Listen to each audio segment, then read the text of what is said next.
Para hablar un poco más sobre la violencia y las consecuencias, las repercusiones que ha tenido, saludo con gusto a Vanessa Cárdenas, internacionalista y especialista en seguridad. Ayer le informábamos de esta alerta que actualmente existe en Colima y estoy segura en otras entidades más. Y me da gusto saludarte, Vanessa, pues para platicar y abonar un poco más de este tema. Buenos días. ¿Qué tal? Muy buenos días, Lidia, para ti y todo tu auditorio. Hemos visto, Vanessa, muchísimas gracias, que estas alertas siguen surgiendo por parte de Estados Unidos y pareciera que a las autoridades federales pues no les importa. ¿De qué manera impactan estas alertas en nuestro país? Sí, efectivamente, desafortunadamente lo que estamos notando es que hay mucho más cuidado de los ciudadanos de otros países, en este caso de Estados Unidos, que del mismo Estado mexicano hacia sus ciudadanos.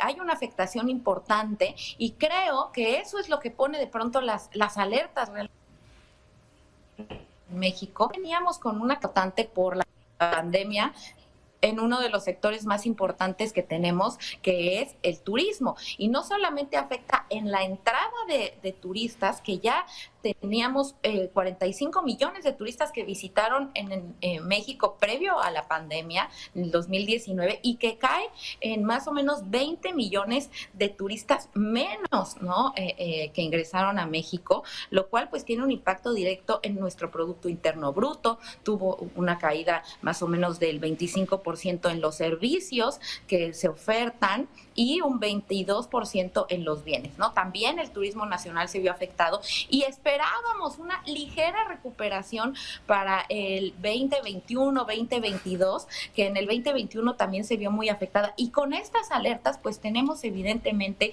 una afectación directa en el ingreso de uno de los países que nos da un mayor número de turistas, que es la Unión Americana, pero que también ponen la alerta en el mismo México, porque vemos justamente lugares muy turísticos como Puerto Vallarta, ¿no? Que se ven afectados y lo que hay que resaltar es que no debiera ser el único punto, lo económico, aquello que llama la atención y que por eso volteamos nuestros ojos a estas alertas, sino también la seguridad de nuestros ciudadanos, que como comentaste tú, de pronto pareciera que ya es el panorama diario y que nos empezamos a habituar a estas cifras de violencia en nuestro país.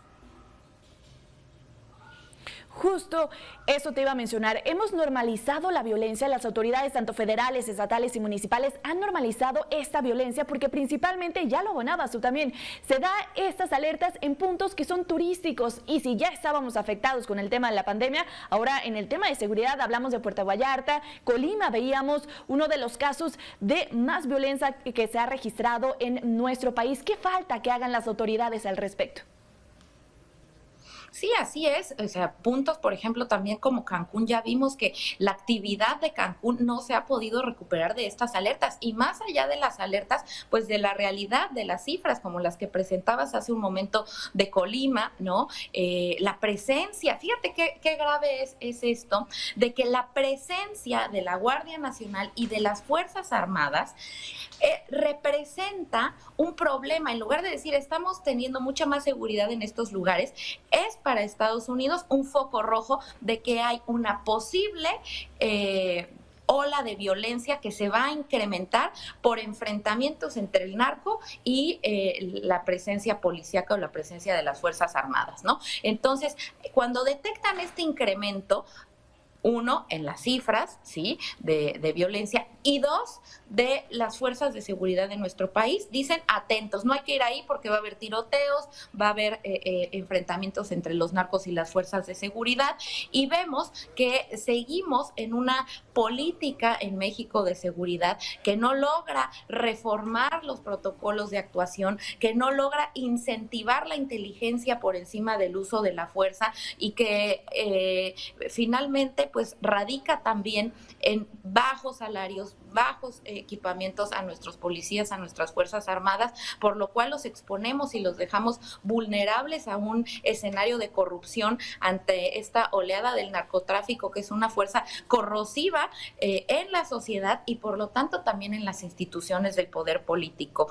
Pareciera que sí, desafortunadamente hemos normalizado la violencia con estas cifras que tenemos de impunidad por encima del 90%, pues se le da atención a los delitos más vistosos, delitos, ¿no? Que muchas veces son estos delitos transnacionales del narcotráfico, pero lo que realmente afecta a las personas son los delitos de orden común, que además son la mayoría y que muchos de ellos se desatan justamente por estos brazos armados de menor nivel que pertenecen a los cárteles del narcotráfico. Entonces, es urgente una atención integral acompañada de una reforma de las policías, que también se les den protocolos y capacitación en términos de respeto a los derechos humanos. De ahí la importancia de tener una policía pues civil, entre comillas, como la Guardia Nacional, y evidentemente que se tome el tema con los recursos que debe de ser en materia de inteligencia. ¿Y qué pasa con estas alertas, Vanessa? Entiendo, se emiten, esperan un periodo y vuelven a retirarla. ¿Cómo funciona? Sí, estas alertas se da luego de un monitoreo constante que tenemos de las agencias de inteligencia en Estados Unidos, ¿no? De las cifras, de la actividad diaria, de los reportes. Tenemos que las embajadas de otros países, las misiones diplomáticas en nuestro país, cada semana regularmente envían a sus países, para eso están, para informar a sus países, cables, ¿no? De información en la que pues describen cómo va la situación de los países.